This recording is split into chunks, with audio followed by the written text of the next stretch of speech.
स्वामिने नमः लोककल्याणार्थं यज्ञो भवेत् मुहूर्तोऽस्तु सुमुहूर्तकाले सूर्यादीनां नवानां ग्रहाणामत्यन्त आनुकूल्यता फलसिद्धिरस्तु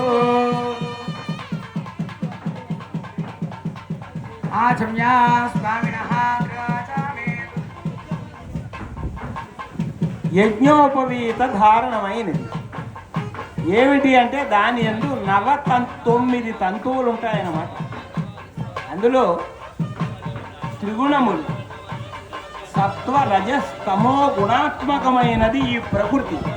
ఈ సృష్టి జరిగినది అంటే దానికి ప్రకృతి కారణం. దానికే మాయా అని పేరు.